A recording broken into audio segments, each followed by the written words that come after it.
Chapter 259, 2. A Million Repetitions. In the dying light of dusk, Osmanthus Island slowly set sail from behind the giant island. If anyone were to look up in that direction from atop the city wall of Old Dragon City, they would be able to see the enormous silhouette of the ship in the sky. Of course, they would be able to get an even clearer view of the ship from the island, and one of the people on the island right at this moment was Sun Jayashu. Even though he had left Old Dragon City, he wasn't accompanied by any of his clan's guest elders as on this occasion. He had Liu Baqao to keep him company. Liu Baqao had only just arrived at Old Dragon City, and at this moment, he was squatting on the railing of the island's sightseeing pavilion, looking out at Osmanthus Island with a slightly weary and dejected expression. He was tired from the long journey that he had made by flying sword, and was sorely disappointed by how things had turned out between Sun Jayashu and Chen Ping'an. He had all this frustration in his heart that wanted to vent, but he was holding it back as he didn't want to hurt his friend. "Why didn't you go onto Osmanthus Island to give him an explanation?" Sun Jayashu asked. Even as the prodigious swordsman that he was, Liu Baqao was still utterly exhausted from his journey to Old Dragon City from Wind Lightning Field. He wiped the back of his hand over his parched lips, then shook his head. "I'm too ashamed to go and see him." Sun Jayashu was leaning against a pillar of the pavilion beside Liu Baqao, and a wry smile appeared on his face as he sighed. "I'm the one to blame for all of this." Liu Baqao waved a dismissive hand in response. "I do feel very angry, but I can understand why you did what you did. Chen Ping'an may be my friend, but that doesn't mean that he's your friend. I just failed to anticipate that he would be harboring so many secrets that even you were unable to resist the temptation to try and profit from him. Ultimately, this is still my fault. I underestimated this friend of mine and introduced him to you without proper discretion. There's no need for you to feel guilty, Sun Jayashu. You should have never been in this position in the first place." Sun Jayashu rested his hand on the pillar beside him as he turned to the side. A gentle breeze caressed his handsome features as he said in a quiet voice, "I can see where you're coming from, but things should have never turned out as terribly as they did.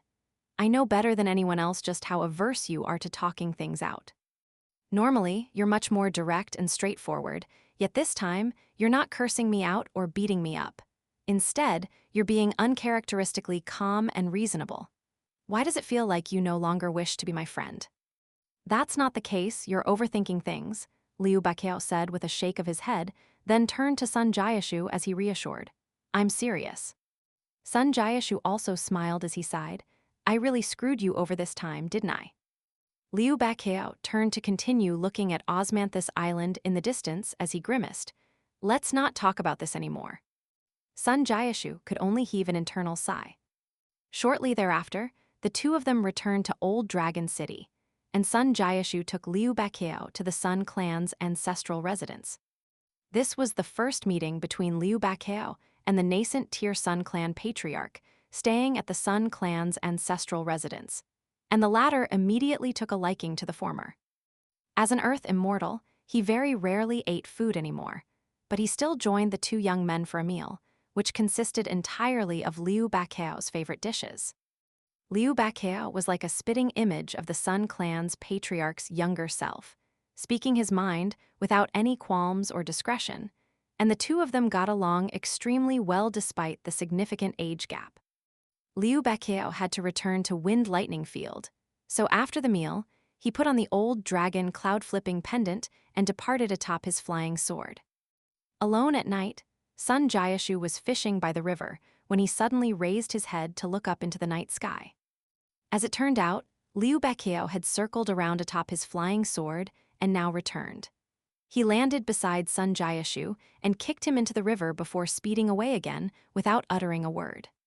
Sun Jayashu climbed back onto the riverbank with his clothes completely soaked, but a joyful smile had appeared on his face. The Sun clan patriarch appeared beside Sun Jayashu without any warning, then said in a meaningful and heartfelt manner, "Friends like Liu Baqao must be cherished for as long as you live, whether that be a decade, a century, or a millennium." Sun Jayashu wiped a hand across his face with a smile as he said, "I understand, esteemed patriarch. From now on, can you allow me to be a bit more selfish and do some things that I want to do, but as the leader of the Sun Clan? The ancestors of our Sun Clan would love to see that. The Sun Clan patriarch immediately replied without any hesitation. Sun Jiashu extended a deep bow toward the old man as he said, "Thank you, esteemed patriarch." "Don't bow down to me, you little bastard. You're the head of the Sun Clan right now," the old man chuckled. With that, Sun Jiashu picked up his fishing basket and fishing rod, then quickly returned to the Sun Clan's ancestral residence. He left that very night, traveling to the Sun Manor in the inner city to take care of some affairs. Not long after Sun Jiashu's departure, one of the Golden Core tier guest elders of the Sun Clan approached the Sun Clan patriarch with a smile, then declared in a direct and straightforward manner, "The Sun Clan is extremely fortunate to have such a brilliant leader. I would like to extend my agreement with the Sun Clan for another century." The old man gladly accepted this request, then made his way to the ancestral hall on his own to offer up some sticks of incense. At the dust medicinal shop, Fan didn't have to kneel at the Fan clan's ancestral hall as punishment, so he went to the shop to chat with Zheng Dafeng. As Fan entered the shop, Zheng Dafeng was resting on the counter, harassing a voluptuous female employee, asking her whether her husband, who was a coach driver, still had energy for her in bed after running around all day. The woman had already grown accustomed to Zheng Dafeng's harassment, and she put on a seductive smile as she replied that they had to get the carpenter to fix their bed on a weekly basis. Fan just so happened to overhear this, and he pretended not to have understood what she was implying. As for the woman, she was a little embarrassed. She was used to talking like this with Zheng Dafeng, and she did it to pass the time while working at the shop, but she didn't dare to be so bold in the face of outsiders. Zheng Dafeng wasn't willing to let the woman off the hook, and he turned to Fan with a smile as he said, "Did you hear that? If you ever need a carpenter to fix your bed for you, you should come to her for a recommendation." Fan nodded in response, still pretending to be oblivious to the sexual undertones at play. All of the female employees in the shop immediately rose up collectively in protest, with some of them threatening to sew his lips shut, while others declared that they weren't going to cook for him, even if he paid them. Zheng Dafeng brushed off these threats without any concern, then led Fan to the backyard. As the two sat down, Fan had already brought Zheng Dafeng's pipe to him. Zheng Dafeng took a puff out of his pipe, then blew out a smoke ring, and he was immediately put in a good mood at the thought that Chen Pingon had finally left Old Dragon City. Fu Clan sat down onto a small stool, then asked, "Mr. Zheng, will you be attending Fu Nanhua's wedding?" "I would if I were the groom," Zheng Dafeng snapped. "I heard that Fu Nanhua's fiancé is not very good-looking," Fan said in a quiet voice. "She's not good-looking. If she were my wife, I would never leave my bed," Zheng Dafeng chuckled. Fan was completely speechless. He had no criticisms of his martial arts master, except for how direct and straightforward he was. Sometimes, Zheng Dafeng was so blunt that it caught him completely off guard. When it came to chatting, he much preferred talking to Chen Pingon. "Chen Pingon sees you as a friend now, does he?" Zheng Dafeng suddenly asked. Fan nodded eagerly in response. "That's right, we're very close friends now." "I suppose it makes sense that idiots would band together," Zheng Dafeng jibed as he blew out another smoke ring. In a rare display of defiance against his martial arts master, Fan retorted, "Don't say that about Chen Pingon, he's not an idiot. In fact, he's really smart, and I really admire him. I feel like I'm extremely fortunate to have met him." Zheng Dafeng turned to Fan with an exasperated expression, then sighed. "No wonder you two can become friends." A serious look then appeared on his face as he continued, "Just now, I decided on two things. Listen up carefully, Fan Fan immediately sat up straighter and began listening intently. Zheng Dafeng raised a finger as he said, "My senior brother, Li was once the strongest 9th-tier martial artist under the heavens, while I, Zheng Dafeng, was once the strongest 8th-tier martial artist. Hence, he was able to father a pair of exceptional children and his wife. Forget her, we won't talk about her. As for myself, I was this close to achieving an unprecedented feat of progressing straight from the 8th tier to the 10th. Then we look at Chen Ping'an. As a 4th-tier martial artist, he was able to bring down 2 instances of Golden Flood Dragon phenomena in a matter of days, and he also possesses an immense amount of wealth. From all of this, we can deduce an undeniable fact. Fan Er's eyes were wide with curiosity. Zhang Dafeng continued in a serious manner. As long as you become the strongest martial artist of a certain tier in the entire majestic world, you'll be granted endless fortune. Of course, you can't just stunt your own growth so you can constantly remain as the strongest martial artist of a certain tier. Instead, you still have to make breakthroughs when the opportunities present themselves. Otherwise, you'll be going against the very principle of martial arts, and that would only have a detrimental effect. Could it be that you want to tell me that I'm currently the strongest 3rd-tier martial artist under the heavens? Fan Er asked in a careful manner. But my sister tells me that my aptitude is very mediocre. Could it be that she simply doesn't have an eye for talent like you do, master? Haha, no wonder you're not surprised that Chen Ping'an and I could become friends. He's the strongest 4th-tier martial artist under the heavens, while I'm the strongest 3rd tier. Shut your mouth and go sit over there. Zhang Dafeng snapped with an enraged expression as he pointed over at the doorway leading to the shop, cutting Fan Er off before he could finish his sentence. Fan Er hurriedly did as he was told, sitting obediently by the doorway, and it was clear to him that he had been mistaken. He used to be such a smart kid. How has he become so stupid after only hanging out with Chen Ping'an for a few days? Zhang Dafeng took a long draught of his pipe to calm himself down, then continued, "Your breakthrough to the 4th tier is imminent. Once you get there, I plan to help you strive for the top. The chances of success are very slim, but I'm a 9th-tier martial artist, and I'm not that much inferior to the likes of Li Er and Song Changjing.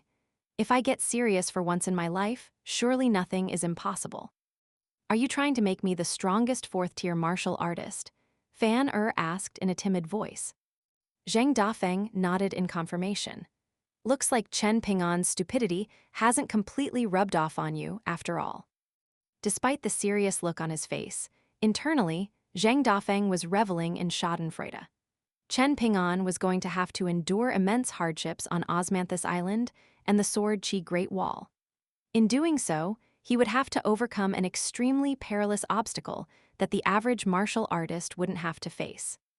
However, even after overcoming all those trials and tribulations, it would ultimately be his good friend, Fan Er, who became the strongest 4th-tier martial artist over him. How frustrating and disheartening would that be for him? Then again, there were countless prodigious martial artists all over Majestic World. If Chen Ping'an couldn't even beat out someone with aptitude as ordinary as Fan Er's, then he would have no hope at all of becoming the strongest 4th-tier martial artist. Fan Er was silent for a long while upon hearing this, then finally said, "Teacher, you just said that Chen Ping'an is already at the 4th tier. If I also progress to the 4th tier in secret, what happens if I run into him someday? To be honest, I'm only studying martial arts because I don't have the aptitude to become a chi refiner, so all I want is to be able to reach the 8th tier so that I can fly like chi refiners. As for becoming the strongest 4th-tier martial artist, I'm not really confident in my ability, nor am I really interested in reaching such a goal." In the end, his voice trailed off as he lowered his head, not daring to look directly at Zhang Dafeng. Zhang Dafeng's heart had been brimming with motivation and excitement just a moment ago, yet he felt as if he had just had a bucket of cold water poured over his head. However, he knew that it would be wrong to blame Fan Er. Just because he wanted to make Fan Er the strongest 4th-tier martial artist didn't mean that Fan Er had to share those ambitions. With that in mind, Zhang Dafeng temporarily set the idea aside as he smiled and said, "Don't be in such a hurry to refuse. Let's get you to the 4th tier first, and if you change your mind then, you can tell me." "All right," Fan Er immediately replied with a relieved smile. Zhang Dafeng waved a dismissive hand as he scoffed, "Get out of here. You don't have any ambitions at all. Just looking at you pisses me off." Fan Er rose to his feet, then set the stool back down to its original spot. As he began to make his way into the shop through the doorway, he turned around with a smile as he said, "I want to relax and enjoy life like you, teacher." Zhang Dafeng rolled his eyes in response. As Fan Er passed through the medicinal shop, the female employees bade him farewell, and he responded in kind. After leaving the dust medicinal shop, Fan Er raised his head to take a glance up at the sky. He didn't know when his sister was going to come home. If she were to find a husband that he didn't get along with on this trip to the Great Li Empire, then that would be a massive headache for him. He liked his sister, he liked his parents, he liked his patriarchs, he liked his clan's guest elders, he liked Zheng Dafeng, and he liked Chen Ping'an. It would be terrible if the only person that he didn't like was his brother-in-law. Fan Er shook his head to rid himself of that train of thought, and as he strode down a small alley on his own, he looked around to make sure that there was no one watching, then imagined himself as a hero as he performed a string of badass fist techniques. It was a pity that Chen Ping'an wasn't present. Otherwise, he would have surely been filled with awe and veneration. The next time he met Chen Ping'an, he was determined to follow the traditions of the martial arts world and swear themselves as brothers of one another over a cup of wine. The more he thought about this, the more enthused he became, and the more effort he put into his fist techniques. As he flailed his fists through the air, he was cheering for himself to spur himself on. When he stopped, he nodded with a pleased expression as he mused. That was an exceptional set of fist techniques. Unbeknownst to him, a green-robed young woman was standing at the entrance of the dust medicinal shop. There was a weary look on her face, as if she had just completed a long journey, and she was sipping on some wine while looking at Fan Er in the distance as she sighed to herself. Our parents really did name him well. He's just as much of an idiot as his name suggests. 1. Far away on Osmanthus Island, Chen Ping'an was practicing his 6-step walking meditation over and over again on his own at night in the Gimai courtyard. He really did have a chance of getting to 1,000,000 repetitions before reaching the Sword Chi Great Wall. After his walking meditation, he began to practice his standing meditation. Only after midnight did he return to his room. It was the height of summer, and he laid down onto the high-quality bamboo mat that was as cool as water. He then set down his sword case by his bedside, habitually making sure that it was within reach, then closed his eyes and fell asleep with a faint smile on his face. He was going to the Sword Chi Great Wall to practice his fist techniques atop the city wall. 1. The in Fan Er's name is literally the Chinese character for the number 2, and that's slang in Chinese for a stupid person. It's short for 250, which is an insult of the same meaning.